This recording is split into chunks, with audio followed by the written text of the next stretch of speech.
Chang'an, capitale de l'Empire du Milieu, en 690 de notre ère. Dans la salle du trône aux murs de jade et d'or, une femme gravit lentement les marches du dragon. Autour d'elle, des centaines de courtisans retiennent leur souffle. Ce qui se déroule sous leurs yeux défie 15 siècles de tradition chinoise. Wu Zhao, devenue Wu Zetian, ne vient pas assister au couronnement d'un empereur. Elle vient prendre le trône pour elle-même.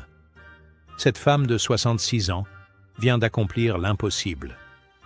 Dans un monde où seuls les hommes peuvent régner, elle s'apprête à devenir l'unique impératrice de toute l'histoire de Chine.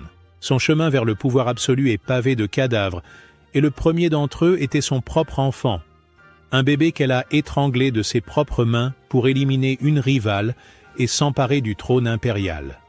Cette histoire commence dans le sang et se termine dans la gloire.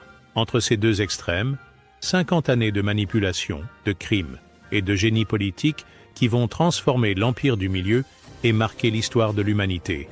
Wu Zetian n'est pas seulement la seule femme empereur de Chine. Elle est l'incarnation du pouvoir absolu et de l'ambition sans limite. L'histoire commence en 624 dans une famille de militaires du Shaanxi. Wu Shihuo, père de celle qui deviendra Wu Zetian, n'est qu'un sous-officier quand sa fille naît le 17 février. Mais cet homme comprend les rouages du pouvoir mieux que beaucoup d'aristocrates. Il observe la montée de la dynastie Tang, analyse les opportunités qui s'offrent et prend les bonnes décisions au bon moment. Quand les Tang renversent la dynastie Sui, Wu Shihuo choisit immédiatement le bon camp. Il s'engage dans leurs armées, se distingue lors des campagnes militaires et gravit rapidement les échelons. Son courage sur les champs de bataille lui vaut reconnaissance et promotion. En quelques années, ce simple soldat devient duc de Taiyuan, un titre prestigieux qui ouvre toutes les portes de la société chinoise.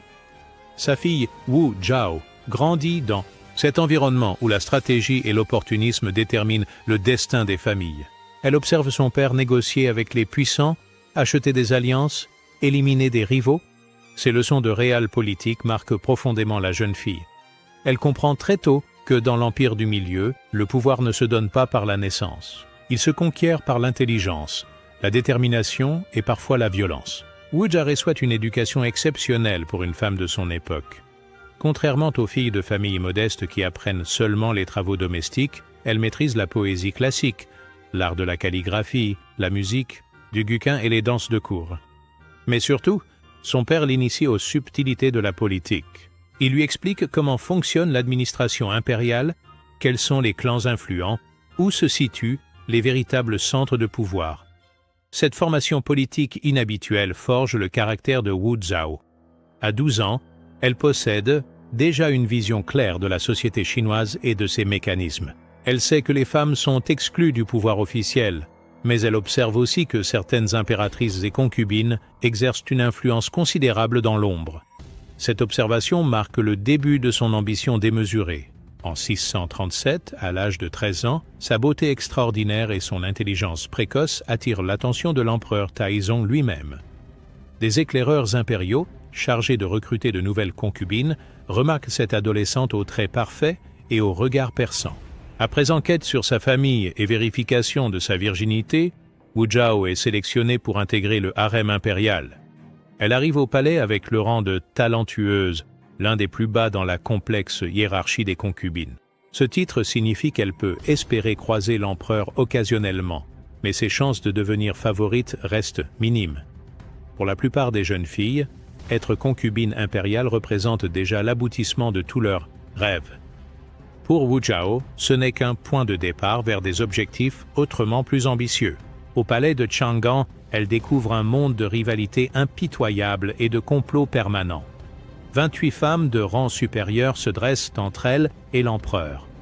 Chacune d'entre elles complote pour gagner ses faveurs exclusives, chacune rêve secrètement de devenir la prochaine impératrice. Les alliances se font et se défont au gré des rumeurs. Les amitiés masquent des haines profondes. Les sourires cachent des poignards. Wu Zhao les observe toutes avec l'attention d'un stratège militaire étudiant un champ de bataille. Elle apprend leurs faiblesses personnelles, mémorise leurs alliances familiales, identifie leurs protecteurs à la cour. Elle ne participe pas encore à ces jeux cruels. Elle les étudie méthodiquement, accumulant des informations qui lui serviront plus tard. Sa jeunesse et son rang modeste la protègent des attaques. Personne ne la considère comme une menace sérieuse. Cette période d'apprentissage révèle déjà des traits de caractère qui marqueront toute sa vie. Wu Zhao possède une mémoire phénoménale qui lui permet de retenir les moindres détails sur chaque personne qu'elle rencontre. Elle développe également une capacité d'observation quasi surnaturelle, capable de deviner les pensées secrètes d'autrui en analysant leurs gestes et leurs expressions. Une anecdote de cette époque révèle parfaitement sa personnalité naissante. L'empereur Taizong possède un cheval réputé indomptable, que les meilleurs dresseurs de l'Empire n'arrivent pas à maîtriser. Quand l'empereur évoque ce problème devant ses concubines, espérant peut-être quelques conseils féminins, Wu Zhao se propose spontanément de dompter l'animal récalcitrant. Sa méthode sidère l'assemblée par sa brutalité calculée. « Donnez-moi 3 objets, Majesté, un fouet de fer, un marteau de fer et une dague bien aiguisée. D'abord, je fouetterai ce cheval jusqu'à ce qu'il comprenne qui commande. S'il refuse encore d'obéir après cela, je le frapperai avec le marteau pour lui faire perdre ses illusions. Et s'il persiste dans sa rébellion malgré tout, je lui trancherai simplement la gorge pour qu'il ne nuise plus à personne. » Cette déclaration glace l'assistance. Les autres concubines échangent des regards effrayés. L'empereur lui-même semble troublé par tant de froideur chez une si jeune fille. Mais Wu Zhao ne recule pas devant les réactions qu'elle provoque. Au contraire, elle semble satisfaite d'avoir marqué les esprits et établi sa réputation de femme déterminée. En 649, l'empereur Taizong s'éteint après un règne glorieux de 23 ans.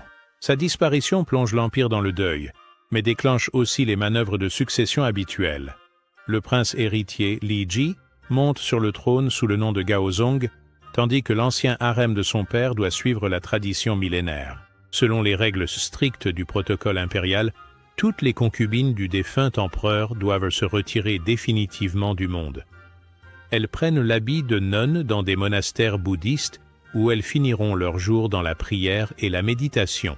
Cette tradition évite les complications dynastiques et garantit que l'ancien harem ne perturbera pas le nouveau règne. Wu Zhao, alors âgée de 25 ans, suit cette règle comme ses compagnes. Elle se fait tonsurer la tête, revêt la robe grise des religieuses et s'installe dans un monastère près de Chang'an. Officiellement, sa vie de cour est terminée pour toujours. Elle devrait consacrer le reste de son existence à réciter des sutras et cultiver son jardin. Mais Wu Zhao n'a aucune intention de s'effacer dans l'ombre d'un temple jusqu'à sa mort. Durant les cérémonies funéraires de Taizong, elle croise le regard du nouveau souverain Gaozong. Ce regard échangé en dit long sur les intentions réciproques. Ce n'est pas le coup d'œil respectueux d'un neveu vers sa tante par alliance, c'est celui d'un homme troublé par une femme qui l'attire irrésistiblement. Wu Zhao comprend immédiatement que son destin vient de basculer vers de nouvelles possibilités. Gaozong est tout l'opposé de son père légendaire. Là où Taizong était énergique et décisif, le nouveau souverain se montre faible et indécis. Là où l'ancien empereur imposait sa volonté par sa seule présence, Gaozong cherche constamment l'approbation de son entourage. Cette faiblesse de caractère, qui préoccupe les ministres, représente une opportunité extraordinaire pour Wu Zhao. Elle cultive discrètement cette attirance mutuelle par tous les moyens disponibles. Quelques lettres passent clandestinement, du monastère au palais. Des messages codés circulent par l'intermédiaire de serviteurs complices. Des cadeaux symboliques s'échangent entre les deux amoureux secrets. Le nouvel empereur pense au monastère plus souvent qu'à ses devoirs d'État, situation qui inquiète ses conseillers. L'impératrice Wang, épouse légitime de Gaozong depuis plusieurs années, observe cette situation avec un mélange de jalousie et de calcul politique. Stérile malgré tous les traitements médicaux tentés, elle craint de perdre sa position au profit d'une concubine fertile. Sa principale rivale actuelle est Xiao Shufei, une beauté qui a déjà donné un fils à l'empereur et menace directement son statut. Dans ce contexte tendu, l'impératrice Wang commet l'erreur la plus fatale de sa vie.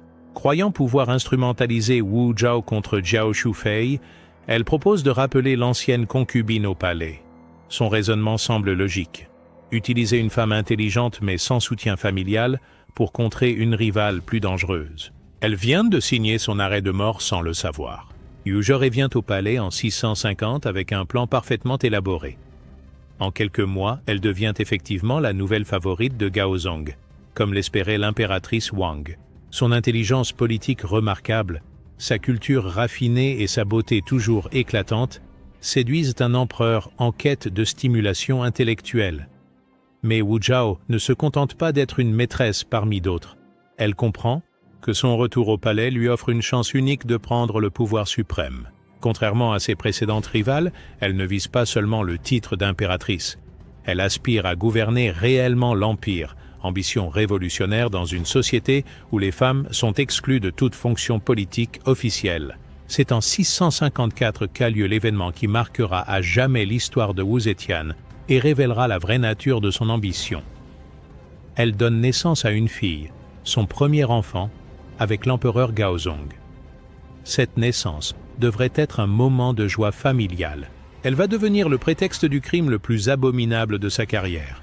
Selon le protocole de cour rigoureusement établi, l'impératrice Wang vient présenter ses respects à la nouvelle mère et admirer le bébé. Cette visite de courtoisie, répétée des milliers de fois dans l'histoire impériale chinoise, suit un rituel immuable. L'impératrice arrive accompagnée de ses dames d'honneur, félicite la mère, bénit l'enfant et repart après quelques minutes de conversation polie. Mais Wu Zhao va transformer cette visite de routine en instrument de son ascension vers le trône. Les sources historiques divergent sur les détails exacts de ce qui se passe après le départ de l'impératrice Wang. Certains chroniqueurs évoquent pudiquement une mort naturelle du nouveau-né. D'autres mentionnent un possible accident domestique. Mais la version la plus crédible, celle qui correspond au caractère implacable de Wu Zhao, révèle une vérité glaçante. Wu Zhao étrangle son propre bébé de ses mains quelques minutes après le départ de l'impératrice. Ce crime dépasse l'entendement humain normal, mais s'inscrit parfaitement dans la logique politique de celle qui deviendra Wu Zetian. Elle sacrifie délibérément son enfant pour créer les conditions de son accession au pouvoir suprême. L'empereur Gaozong arrive ensuite pour voir sa fille nouveau-née, comme le veut la tradition paternelle. Il découvre le petit corps inanimé dans son berceau de soie rouge. Le choc de cette découverte le paralyse momentanément. Comment comprendre la mort subite d'un bébé en parfaite santé quelques heures plus tôt? Wu Zhao met alors en scène la performance de sa vie. Elle pousse des cris de douleur déchirants, se jette sur le corps de sa fille, accuse le destin cruel qui frappe les innocents.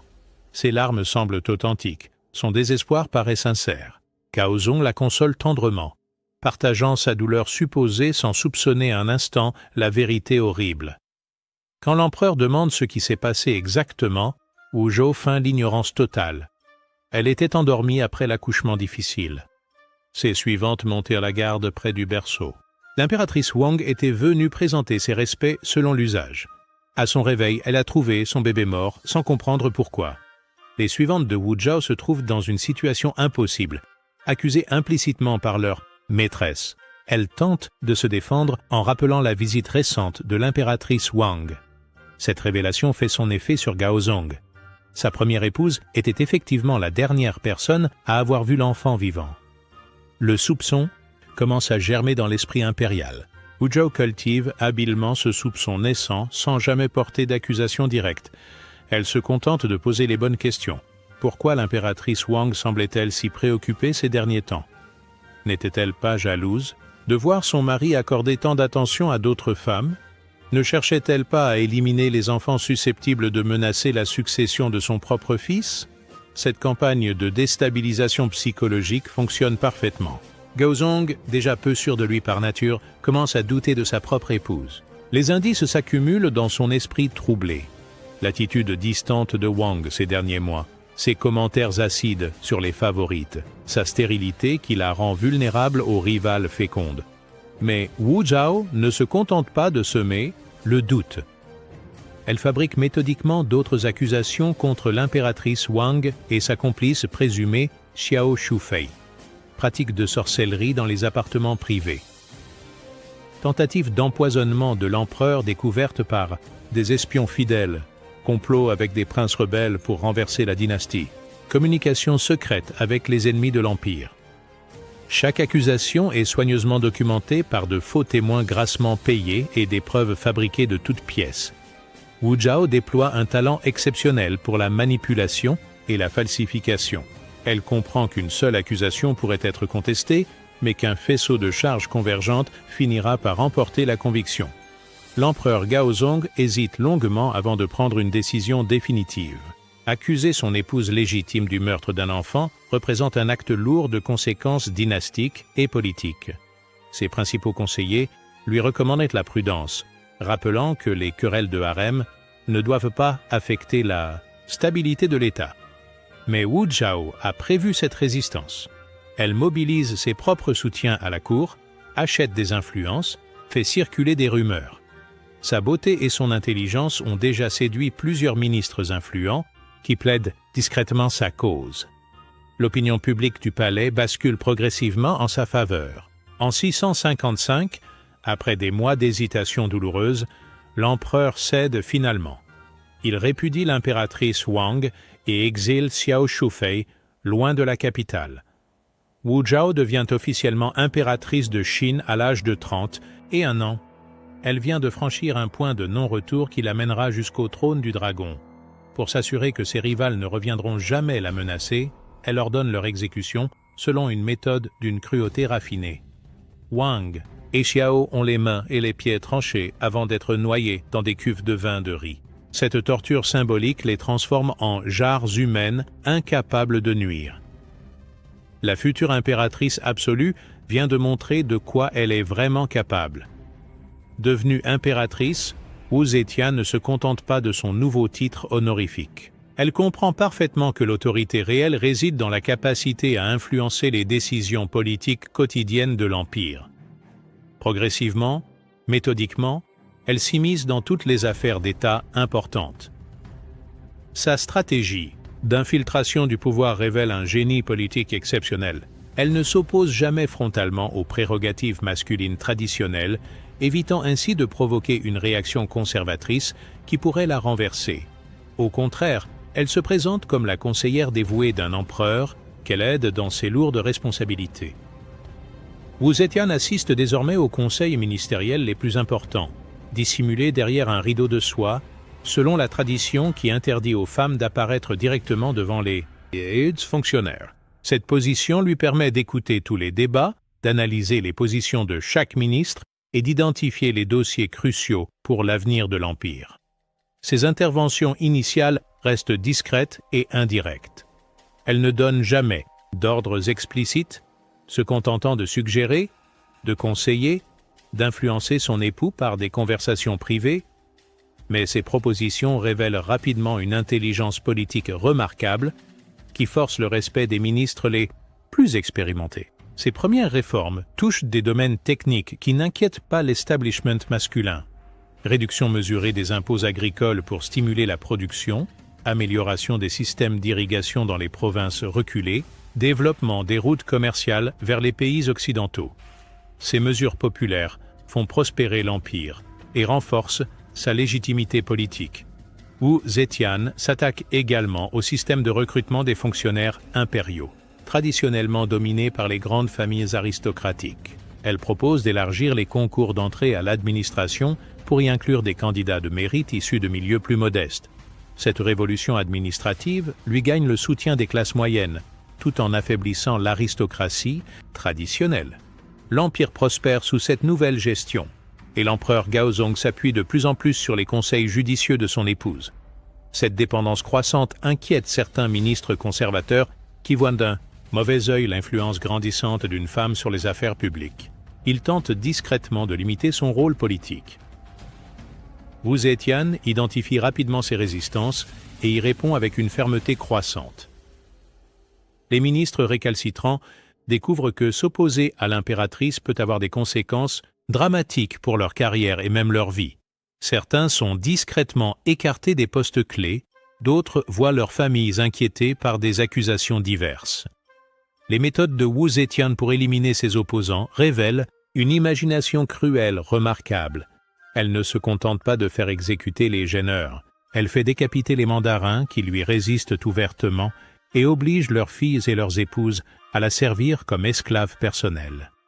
Cette humiliation publique décourage efficacement toute nouvelle opposition. En 660, un événement majeur va précipiter l'ascension définitive de Wu Zetian vers le pouvoir absolu. L'empereur Gaozong est victime d'une crise cardiaque sévère qui le laisse physiquement et mentalement diminuer. Officiellement, l'impératrice l'aide et le soutient dans cette épreuve difficile. En réalité, elle profite de sa faiblesse pour prendre le contrôle effectif de l'administration impériale.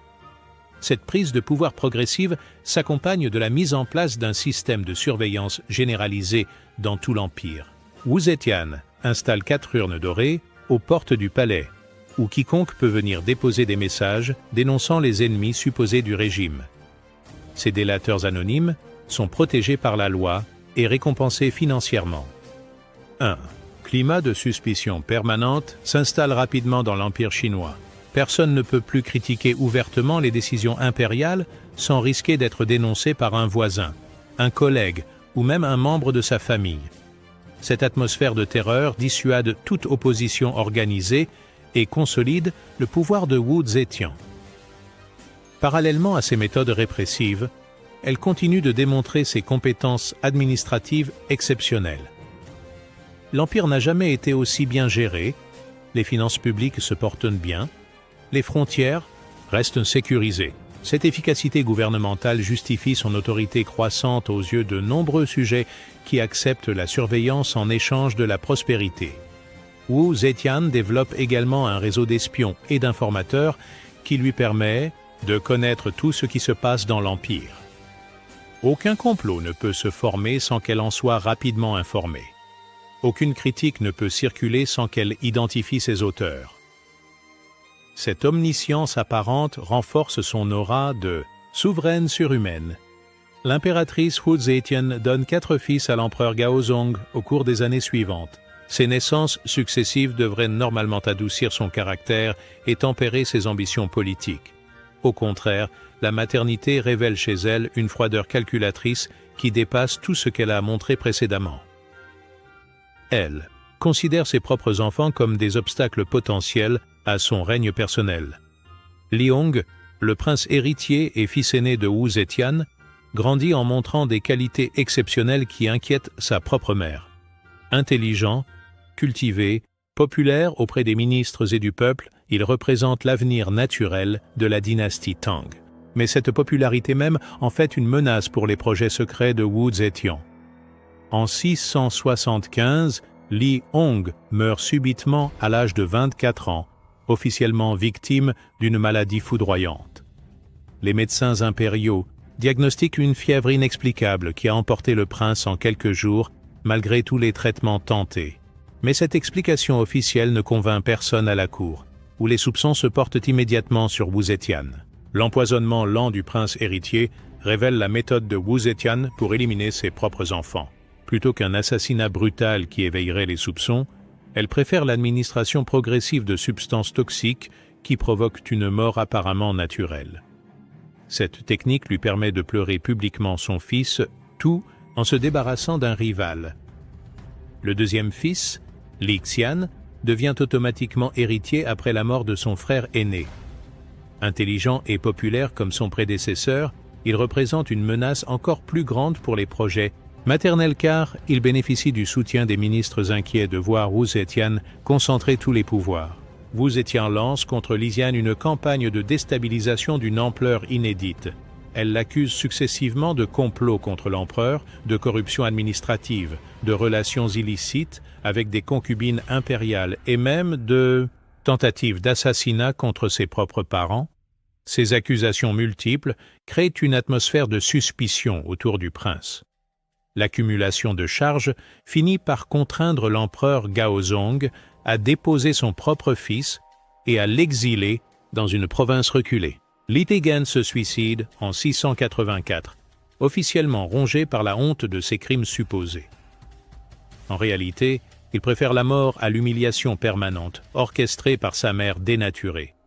Quand l'empereur Gaozong s'éteint, en 683, affaibli par des années de maladie et peut-être empoisonné lui aussi par son épouse ambitieuse, c'est le troisième fils de Wu Zetian qui monte sur le trône. Zhongzong, prince inoffensif et facilement manipulable, semble parfaitement adapté au projet de sa mère. Mais Wu Zetian n'a pas l'intention de gouverner dans l'ombre d'un fils, même docile. Quelques mois seulement après le couronnement de Zhongzong, elle organise sa destitution sous prétexte d'incapacité mentale et le remplace par son plus jeune, fils Ruizong, encore plus malléable et dépendant. Cette manipulation de la succession impériale révèle le génie politique de Wu Zetian à son apogée. Elle ne gouverne pas encore officiellement, mais contrôle absolument tout dans l'Empire. Elle déplace la capitale de Chang'an à Luoyang, qu'elle rebaptise pompeusement « Ville divine ». Ce transfert symbolique marque sa rupture avec l'héritage des Tang. Wu Zetian promeut systématiquement les membres de son clan familial aux postes les plus importants de l'administration, remplaçant l'ancienne aristocratie Tang par une nouvelle élite entièrement dévouée à sa personne. Cette révolution administrative lui garantit une fidélité absolue de l'appareil d'État. Parallèlement, elle élimine méthodiquement tous les membres survivants de la famille impériale Delhi. Princes, ducs, cousins éloignés, tous disparaissent progressivement dans des accidents mystérieux ou des suicides inexpliqués. En quelques années, la lignée Tang se trouve pratiquement éteinte. Pour asseoir définitivement son autorité sur un empire encore traumatisé par ces changements brutaux, Wu Zetian met en place un système de terreur d'une efficacité redoutable qui n'a d'équivalent dans aucune autre civilisation de l'époque. Elle crée un corps d'inquisiteurs spécialisés, les Kuli, chargés d'obtenir des informations sur ses ennemis par absolument tous les moyens. Ces inquisiteurs ne sont pas de simples policiers ou des soldats reconvertis. Wu Zetian les recrute spécifiquement pour leurs compétences en matière d'interrogatoire, leur absence totale de scrupules moraux et leur fidélité fanatique à sa personne. Beaucoup sont d'anciens criminels graciés en échange de leurs services, d'autres des étrangers sans attaches familiales en Chine. Les méthodes des Kuli dépassent en cruauté tout ce que l'Empire chinois a connu précédemment. Ils disposent d'instruments de torture spécialement conçus pour briser la volonté des suspects. Pinces chauffées au rouge pour arracher les ongles, étaux pour broyer les os, acide pour dissoudre la chair, drogue pour provoquer des hallucinations terrifiantes.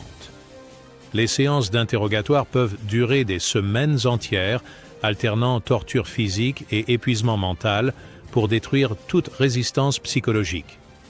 Les victimes sont maintenues en vie le plus longtemps possible pour extraire un maximum d'informations sur leurs complices supposés et leur réseau de relations. Mais Wu Zetian ne se contente pas de la souffrance physique traditionnelle. Elle développe des techniques de torture psychologique d'une sophistication remarquable, révélant une compréhension troublante de la nature humaine et de ses faiblesses les plus profondes. Les familles entières sont arrêtées simultanément et enfermées dans des cellules adjacentes où chacun peut entendre les cris des autres. Les parents sont torturés sous les yeux de leurs enfants, les épouses violentées devant leurs maris, les enfants menacés pour faire parler leurs parents.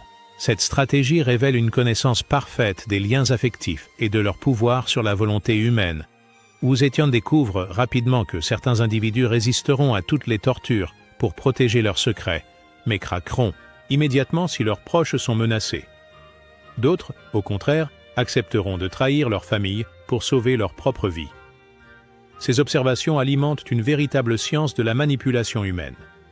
Les inquisiteurs apprennent également à utiliser les liens sociaux comme instrument de chantage. Un mandarin corrompu sera épargné s'il dénonce ses complices. Un général suspect de trahison verra sa famille protégée s'il révèle les plans de ses alliés. Cette corruption méthodique des relations humaines détruit le tissu social, traditionnel de l'Empire.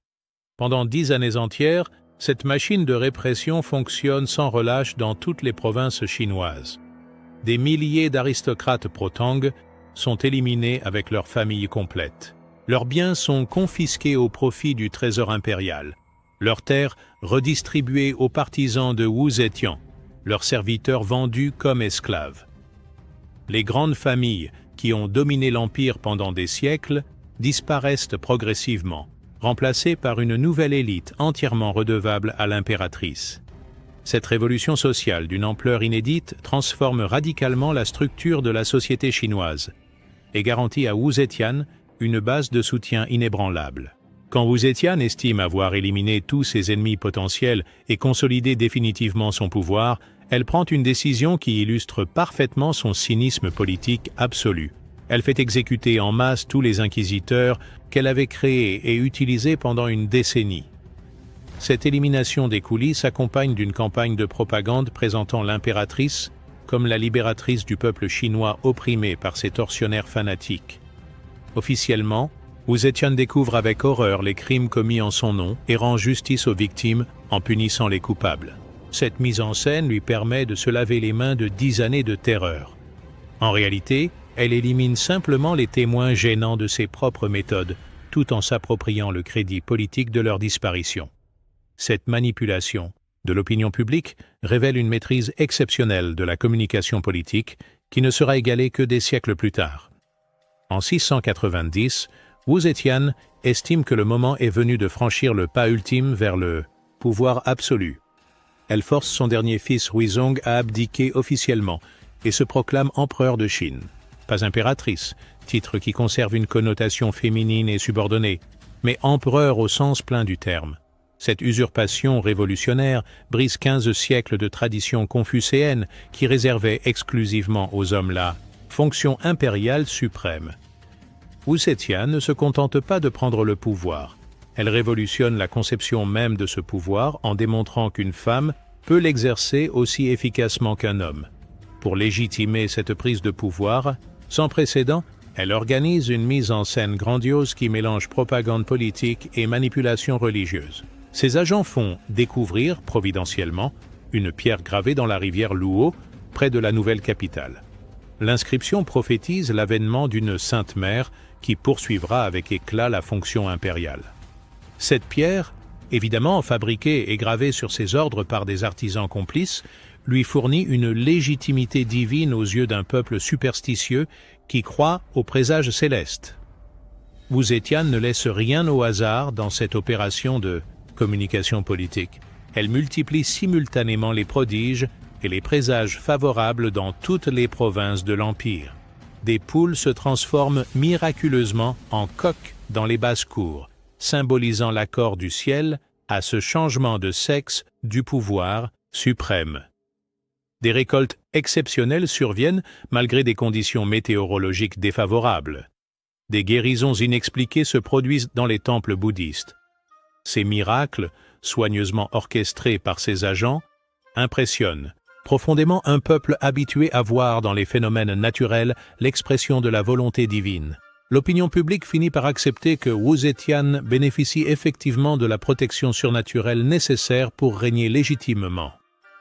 Wu Zetian fonde officiellement sa propre dynastie, les Zhou deuxième du nom, marquant ainsi sa rupture définitive avec l'héritage des Tang. Ce choix symbolique la rattache à la plus prestigieuse des dynasties chinoises antiques, celle qui régna 1000 ans avant notre ère et reste associée à l'âge d'or de la civilisation chinoise. Elle prend le nom de règne empereur sainte et suprême, titre d'une ambition démesurée qui la place au niveau des plus grands souverains de l'histoire chinoise. Cette appellation révèle sa volonté de marquer son époque et de laisser une trace indélébile dans la mémoire collective. Pour marquer encore davantage sa rupture avec le passé, Wu Zetian crée de nouveaux caractères chinois destinés à remplacer 17 idéogrammes traditionnels. Ces caractères Zetian symbolisent sa volonté de transformer non seulement la politique, mais la civilisation chinoise elle-même dans ses aspects les plus profonds. Elle veut que les Chinois pensent différemment, en utilisant des mots différents. Cette révolution linguistique, unique dans l'histoire mondiale, révèle une ambition totale qui ne se contente pas de gouverner les corps, mais aspire à modeler les esprits eux-mêmes. Parallèlement, elle rompt avec le taoïsme traditionnel des Tang pour s'appuyer massivement sur le bouddhisme, religion qu'elle considère comme plus favorable à l'autorité féminine. Elle finance la construction de centaines de temples nouveaux, protège les moines contre les persécutions confucéennes et fait traduire massivement les textes sacrés venus d'Inde. Certains sutras bouddhistes sont même réinterprétés pour annoncer prophétiquement son règne. Wu Zetian serait la réincarnation, terrestre du Bouddha Maitreya, venu sauver l'humanité en attendant l'avènement du royaume céleste. Cette manipulation religieuse lui garantit le soutien du clergé bouddhiste dans tout l'Empire. Contrairement à ce que proclament ses détracteurs confucéens, le règne personnel de Wu Zetian ne plonge pas l'Empire chinois dans le chaos et la décadence. Au contraire, la Chine connaît sous son autorité directe une prospérité économique et un rayonnement culturel qui n'ont jamais été égalés dans son histoire antérieure. Ces réformes administratives révolutionnent le fonctionnement de l'État impérial en introduisant des méthodes de gestion d'une modernité saisissante. Le système de recrutement des fonctionnaires, entièrement repensé selon des critères de mérite plutôt que de naissance, renouvelle complètement l'élite dirigeante et améliore spectaculairement l'efficacité gouvernementale. Les examens impériaux, jusque-là réservés aux fils de grandes familles, s'ouvrent aux candidats issus de toutes les classes sociales, pourvu qu'ils démontrent leurs compétences intellectuelles. Cette démocratisation relative du pouvoir administratif provoque une émulation générale qui élève le niveau de l'administration dans toutes les provinces. Wu Zetian investit massivement dans les infrastructures agricoles de l'Empire, finançant la construction de nouveaux systèmes d'irrigation, l'amélioration des techniques de culture et le développement de variétés végétales plus résistantes. Ces innovations augmentent considérablement les rendements et permettent de nourrir une population en croissance constante. Sa politique fiscale révèle également un génie économique exceptionnel. Elle parvient à réduire les impôts sur l'agriculture tout en augmentant les recettes globales de l'État grâce à l'expansion du commerce intérieur et extérieur. Cette politique apparemment contradictoire fonctionne parfaitement, les paysans produisent davantage, les marchands s'enrichissent, l'État encaisse plus. Sur le plan militaire, Wu Zetian fait preuve d'une efficacité stratégique redoutable qui surprend ses ennemis extérieurs. En 692, ses généraux reconquièrent les 4 garnisons stratégiques du bassin du Tarim, Karcha, Karachar, Kachgar et Khotan. Ces places fortes contrôlent les routes commerciales vers l'Asie centrale et l'Occident. Cette reconquête militaire rapporte des fortunes considérables à l'Empire chinois grâce au contrôle des routes de la soie. Les caravanes qui transitent par ces oasis payent des droits de passage substantiels. Les marchands chinois obtiennent des positions privilégiées sur les marchés occidentaux, les produits de luxe affluent vers la Chine. Les Turcs de Mongolie tentent de profiter des changements politiques intérieurs pour attaquer les frontières septentrionales de l'Empire. Ils découvrent rapidement que Wu Zetian n'est pas une proie facile malgré son sexe. Ses armées repoussent toutes les offensives nomades et mènent des contre-attaques dévastatrices qui pacifient durablement les steppes. Le khan turc Bekchor refuse officiellement de reconnaître la légitimité d'une souveraine féminine, conformant cela aux traditions patriarcales de son peuple. Mais il apprend à ses dépens à respecter la puissance militaire chinoise sous direction féminine. Ces tentatives d'invasion se soldent par des défaites cuisantes qui l'obligent à demander la paix. Wu Zetian négocie ses accords de paix en position de force, imposant aux Turcs des conditions avantageuses pour la Chine. Les nomades s'engagent à ne plus franchir la Grande Muraille, à livrer des otages de bonne foi et à payer un tribut annuel en chevaux et en fourrure. Cette diplomatie victorieuse renforce son prestige international. La culture chinoise connaît simultanément un âge d'or sous son règne éclairé. La poésie Tang atteint des sommets inégalés avec des auteurs comme Li Bai et Du Fu. L'art bouddhiste se développe dans des directions innovantes. Les échanges avec l'étranger apportent constamment de nouvelles influences créatrices. Wu Zetian elle-même contribue personnellement à cet épanouissement culturel. Elle compose des poèmes d'une qualité reconnue par les critiques les plus exigeants, maîtrise une calligraphie que ses contemporains qualifient admirativement de virile et patronne les arts avec une générosité qui encourage tous les talents. L'Empire n'a jamais été aussi riche, aussi puissant, aussi respecté par ses voisins. Les routes commerciales sont sûres, les récoltes abondantes, les frontières tranquilles. Cette réussite objective contredit complètement les prophéties catastrophistes des opposants conservateurs qui prédisaient la ruine de la Chine sous gouvernement féminin. Mais le pouvoir absolu, même exercé avec génie, contient en lui-même les germes de sa propre destruction. À partir de 700, Wu Zetian vieillit inéluctablement et sa santé commence à se dégrader malgré tous les soins médicaux prodigués par les meilleurs médecins de l'Empire. Elle, qui a éliminé systématiquement tous ses rivaux, se retrouve progressivement isolée au sommet du pouvoir. Ses fils survivants, qu'elle a écartés du trône pour régner personnellement, profitent de son affaiblissement physique pour tisser discrètement des alliances en vue de reprendre le pouvoir familial.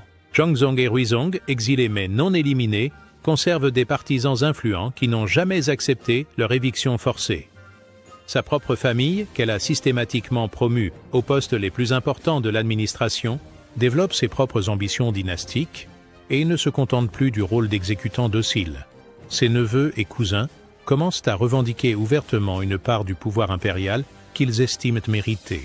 Dans ce contexte de tension croissante, Wu Zetian commet l'erreur psychologique la plus grave de sa carrière, en prenant pour favoris officiels deux jeunes hommes beaucoup plus jeunes qu'elle.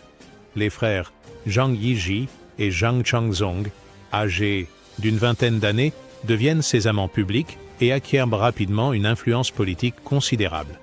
Cette relation scandaleuse aux yeux de la société chinoise traditionnelle fournit des arguments redoutables à ses opposants, de toute tendance. Comment l'empereur saint et suprême, âgé de plus de 70 ans, peut-il se compromettre publiquement avec de vulgaires gigolos sans expérience politique ni compétences administratives? Les frères Zheng profitent de leur position privilégiée pour s'enrichir rapidement en vendant des charges publiques, en accordant des privilèges commerciaux et en extorquant des pots de vin aux candidats aux fonctions officielles. Leur corruption éhontée déshonore le régime et provoque un mécontentement général dans l'administration. Wu Zetian tente alors de résoudre la question de sa succession en léguant le pouvoir à son neveu Wu Sanxi, plutôt qu'à ses propres fils, espérant ainsi préserver sa dynastie Zhou et éviter le retour des Tang. Cette décision révèle sa vulnérabilité croissante et son isolement politique. Pour la première fois depuis des décennies, l'opposition ose se manifester ouvertement contre une décision impériale. Généraux, ministres et princes s'unissent dans un front commun pour contester une succession qu'ils jugent contraire aux intérêts de l'Empire et aux traditions dynastiques chinoises. En 704, l'impératrice tombe gravement malade et ne peut plus recevoir ses ministres ni contrôler directement l'administration quotidienne de l'Empire. Ses favoris tentent de gouverner en son nom, mais il manque totalement de légitimité politique et de compétences techniques pour diriger un État aussi complexe. L'Empire commence à vaciller sous cette direction incompétente. Les décisions administratives s'accumulent sans être prises. Les crises locales ne trouvent plus de solutions. Les provinces reculées échappent progressivement au contrôle central. Cette dégradation rapide convainc les derniers hésitants de la nécessité d'un changement de régime. Le Premier ministre Zhang Jian prend la tête d'une coalition qui rassemble tous les mécontents du régime. Anciens partisans des Tang, désireux de restaurer la dynastie légitime, membres de la famille Wu écartés de la succession, généraux inquiets de la faiblesse militaire croissante, mandarins révoltés par la corruption des favoris. La révolution qui renverse Wu Zetian éclate brutalement dans la nuit du 22 février 705. Le Premier ministre Zhang Jian mène personnellement une troupe de conjurés armés qui envahit les appartements privés de l'impératrice vieillissante. Cette attaque surprise prend complètement au dépourvu les gardes personnels loyalistes. Les conjurés assassinent immédiatement sous les yeux de Wu Zetian ses deux favoris, Zhang Yiji et Zhang Changzong, éliminant ainsi les symboles les plus détestés de la corruption du régime. Ces exécutions sommaires révèlent des haines accumulées contre ces jeunes hommes qui incarnaient tous les excès du pouvoir absolu. Wu Zetian, malgré son âge et sa maladie, tente une dernière fois d'imposer son autorité impériale aux rebelles. Mais sa voix affaiblie et son corps fragile ne font plus impression sur des hommes déterminés à en finir avec 15 années d'autocratie féminine. L'époque où elle terrorisait l'Empire entier par sa seule présence est définitivement révolue. Les conjurés l'obligent à abdiquer immédiatement en faveur de son fils Zhongzong, officiellement pour raison de santé, mais en réalité sous la contrainte physique directe. Cette abdication forcée marque la fin de 15 années de règne personnel et de 50 ans de domination politique féminine sur l'Empire chinois. Wu Zetian, qui a survécu à tous ses ennemis, qui a éliminé ses propres enfants pour régner, qui a terrorisé l'empire entier par sa cruauté calculée, se retrouve soudain seule et impuissante face à ses opposants coalisés. Le pouvoir absolu qu'elle a construit pierre par pierre s'effondre en une seule nuit. Les conjurés victorieux lui laissent néanmoins la vie sauve, geste de clémence qui tranche avec les méthodes qu'elle utilisait elle-même contre ses ennemis. Ils l'exilent au palais de Shangyang, résidence dorée, mais isolée située loin, de la capitale et de tous les centres de pouvoir réels. Son fils, Zhongzong, rétabli sur le trône Tang après 20 années d'écartement forcé, lui accorde le titre honorifique de Grand et Saint Empereur Zetian. Cette reconnaissance symbolique ne trompe personne sur la réalité de sa situation, elle a perdu définitivement tout pouvoir politique effectif. Wu Zetian meurt quelques mois plus tard, en décembre 705, à l'âge de 81 ans. Sa disparition physique marque officiellement la fin de la dynastie Zhou et le retour définitif des Tang au pouvoir impérial. Mais son influence, politique et administrative, ne s'éteint pas avec elle. Ses réformes du système de recrutement des fonctionnaires, ses innovations en matière de gestion économique et sa vision modernisatrice de l'État survivront bien au-delà de sa mort. Paradoxalement, ses successeurs masculins conserveront et développeront de nombreuses méthodes qu'elle avait initiées. La mort de Wu Zetian n'apporte pas immédiatement la stabilité politique que ses opposants espéraient restaurer. Son fils, Zhongzong, rétabli sur le trône après une absence de 20 ans, se révèle incapable de gouverner efficacement un empire transformé par les réformes de sa mère. L'empereur restauré subit rapidement l'influence de son épouse, l'impératrice Wei, femme ambitieuse qui tente de reproduire exactement l'exemple de Wu Zetian. Elle étudie attentivement les méthodes de son modèle, s'entoure de conseillers dévoués et commence à écarter les ministres indépendants. En 710, l'impératrice Wei franchit le pas ultime en empoisonnant son propre mari pour prendre le pouvoir en son nom propre. Ce meurtre conjugal reproduit fidèlement les techniques de Wu Zetian, mais Wei manque cruellement de l'intelligence politique et de la détermination de son modèle. 3 semaines seulement après l'assassinat de Zhongzong, des conjurés menés par la princesse Taiping envahissent le palais et assassinent l'impératrice Wei avec toute sa famille. Cette élimination brutale révèle que l'exemple de Wu Zetian a inspiré d'autres femmes ambitieuses, mais aussi renforcé la détermination masculine à empêcher toute nouvelle prise de pouvoir féminine. La princesse Taiping, fille de Wu Zetian, place alors son frère Huizong sur le trône en espérant le manipuler comme sa mère avait manipulé l'empereur Gaozong. Mais cette tentative de reproduction du modèle maternel échoue rapidement face à la résistance organisée des ministres et des généraux. En 712, Huizong abdique volontairement au profit de son fils Li Longji, qui devient l'empereur Xuanzong. Ce nouveau souverain, traumatisé par l'instabilité politique des décennies précédentes, interdit formellement à tous les membres de la famille Wu d'occuper des fonctions publiques dans l'empire. Paradoxalement, l'empereur Xuanzong applique ensuite de nombreuses politiques initiées par Wu Zetian. Réformes fiscales favorisant le commerce, méritocratie administrative, expansion territoriale, patronage culturel. L'impératrice Oni devient ainsi, indirectement, l'architecte de l'âge d'or chinois qui suit sa disparition. Xuanzong règne 44 ans et mène effectivement la Chine vers son apogée historique.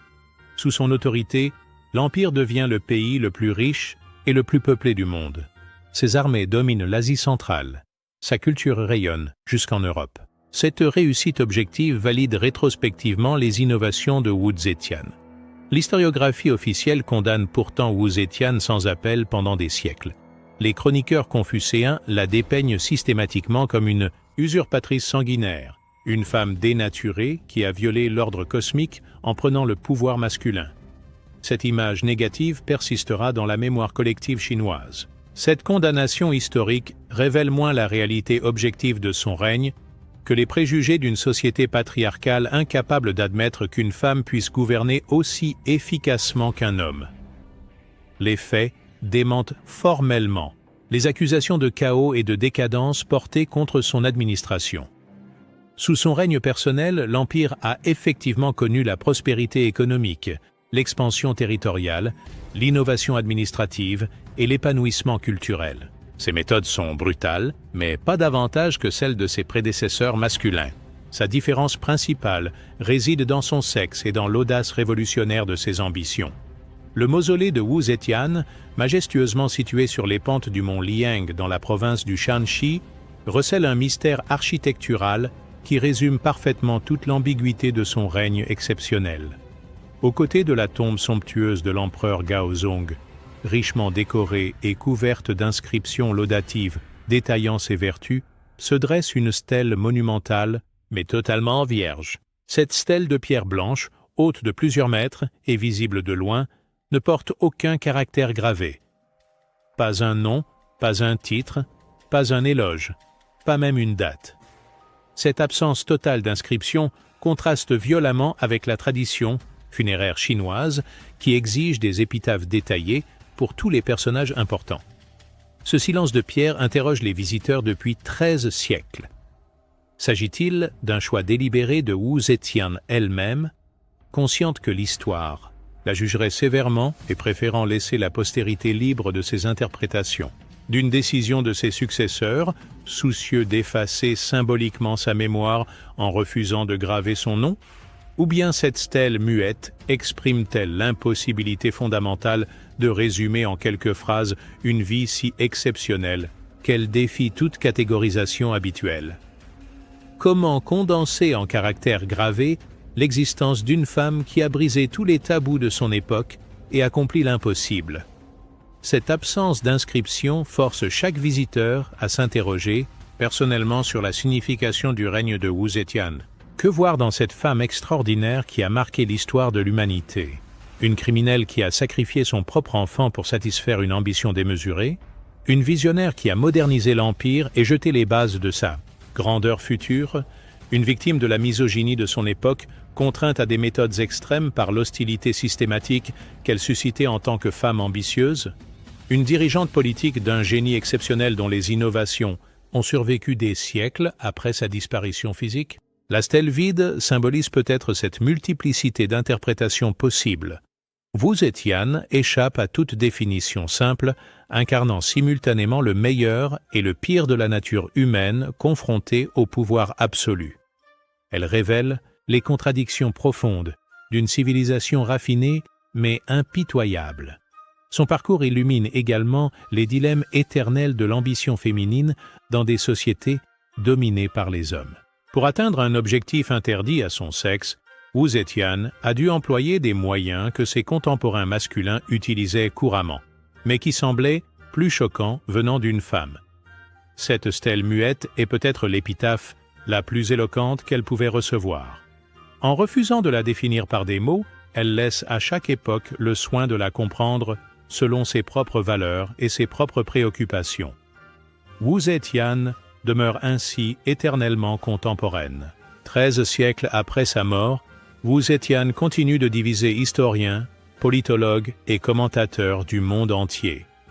Les spécialistes modernes réévaluent constamment son règne, soulignent ses réussites objectives en matière de gestion, économique et d'administration publique, relativisent ses crimes dans le contexte brutal de son époque. Mais l'image de la mère infanticide persiste obstinément, alimentée par des siècles de légendes noires et par la fascination morbide qu'exercent les crimes familiaux sur l'imagination collective. Cette persistance révèle que certains actes dépassent le cadre politique pour toucher aux tabous anthropologiques les plus profonds. La vérité historique sur Wu Zetian échappera peut-être éternellement à toute analyse définitive et objective. Cette femme a été simultanément capable du meilleur et du pire, souvent dans les mêmes circonstances. Elle a tué son propre enfant pour accéder au trône, mais a ensuite gouverné l'Empire avec une compétence administrative remarquable. Elle a terrorisé l'aristocratie par ses purges sanglantes, mais a simultanément démocratisé l'accès aux fonctions publiques en ouvrant les concours à tous les candidats de mérite. Elle a manipulé la religion pour légitimer son pouvoir, mais a aussi protégé la liberté de culte et encouragé les échanges culturels. Ces contradictions apparentes révèlent en réalité la complexité d'une personnalité exceptionnelle confrontée à des défis historiques inédits. Wu Zetian a dû inventer ses propres méthodes de gouvernement car aucun modèle féminin antérieur ne pouvait la guider dans son entreprise révolutionnaire. Son parcours révèle également les contradictions d'une époque et d'une civilisation. La Chine des Tang, réputée tolérante et cosmopolite, n'acceptait pas qu'une femme gouverne directement. Wu Zetian a dû employer des moyens exceptionnels pour surmonter cette hostilité structurelle et atteindre son objectif politique. Ces crimes sont-ils le prix inévitable de son audace, ou la révélation de sa vraie nature psychologique? Cette question fondamentale restera probablement sans réponse définitive. Chaque génération d'historiens apporte ses propres éclairages sans épuiser le mystère de cette figure fascinante. Une chose demeure certaine, en étranglant son bébé dans son berceau de soie rouge, Wu Zhao a franchi un point de non-retour moral qui l'a mené jusqu'au trône du dragon. Ce geste atroce était-il froidement calculé ou désespérément impulsif? Prémédité depuis longtemps ou décidé dans l'instant? Nous ne le saurons jamais.